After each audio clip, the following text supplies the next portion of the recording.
the parties doesn't have parties that are running together across different nations. Instead, each country has its own parties and they join together as blocs, and yet we can still see trends across the continent. What are they? That's right. What we've seen in the past few years, in the past 10 years, following the financial crisis and the immigrant crisis, is that you had a rate of an increase of the populist party and anti-establishment parties, and also very often anti-European parties. And I think this is really going to be the big question of those elections. How many political parties are going to really get together to challenge the system, to challenge the union, to challenge the traditional parties, the traditional conservative and socialist parties?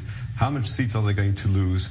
And how many of the anti-establishment parties throughout Europe are going to really make an entry in the parliament? That is really going to be the big question about those elections. Because, of course, what really matters in these elections is that the two grand parties that have governed the European Union through a grand alliance, the EPP and the Socialists and Democrats, together they have a majority. They're likely to lose that majority. Who's going to emerge as the kingmaker, and how could we see the results beginning to align? So, yes, they might lose the majority, and that will have an impact on many things. For example, the election of the next president of the European Commission, who now is elected by the European Parliament. So there is a candidate today who is expecting the support of the major conservative parties, but if, as we said, the populists really gain many votes in the parliament, he might not be elected. And so what those populist parties are trying to do, such as UKIP in England, for example, they're very anti-EU, but they want to use those elections. UKIP doesn't exist anymore, the Brexit party, the new incarnation. The reincarnation of UKIP, they really want to get into the parliament. So just to clarify and correct my remarks, it does exist, but its vote share has collapsed because Nigel Farage has built this new those parties really want to enter the parliament to try and kind of undo the EU from the inside.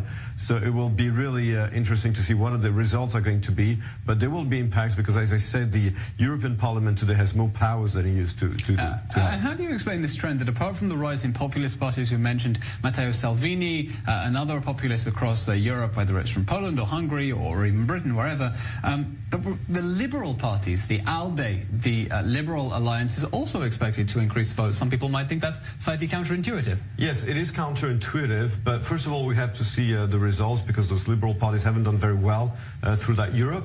But there is an attempt by Emmanuel Macron, the French president, to really try and create a force of centrist and liberal parties, such as his own party, La République En Marche, and try to challenge the rise of the populist parties.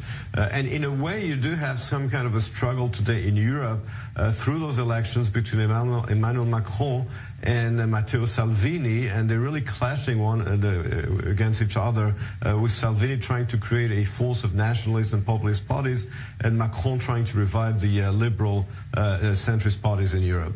The Brexit crisis in Britain shows no sign of abating. The Prime Minister is under increased pressure to resign. There had been rumours she might do it yesterday. It almost certainly won't happen today, at least not until votes close. She turned to Parliament yesterday suggesting she'd compromised enough. It was time for others to compromise. Where does Brexit go from here? It's been extended now till the end of November, and no one really seems to have an idea how to get out of this quagmire. Exactly, and England is going to have to take a part in the European elections, which, you know, which, let's remind you, is bizarre, considering Britain voted in 2016 to leave the European Union. And we're only holding, Britain is only holding the elections because Brexit, which was meant to happen by the 29th of March, ended up being postponed. Yeah, so they're still taking part in the European elections because technically they're still a member of the European Union, so they don't have a choice. But they might quit in a few months, and then obviously their MPs in the European Parliament will have to quit, and the makeup of the Parliament will have to be reshaped. So this whole Brexit thing is completely bizarre. Nobody knows exactly what's going to happen. And that will have its own effect on the results, sending everything off kilter. Exactly, and nobody has a B plan really, because there's no realistic option for a no deal, because you do need a deal with the European Union, but nobody's able to compromise on enough things. So nobody knows really what's going to happen with Brexit. Theresa May has a B plan. B means Brexit, and Brexit means Brexit. Right, Emmanuel Navon, thank you very much for joining us.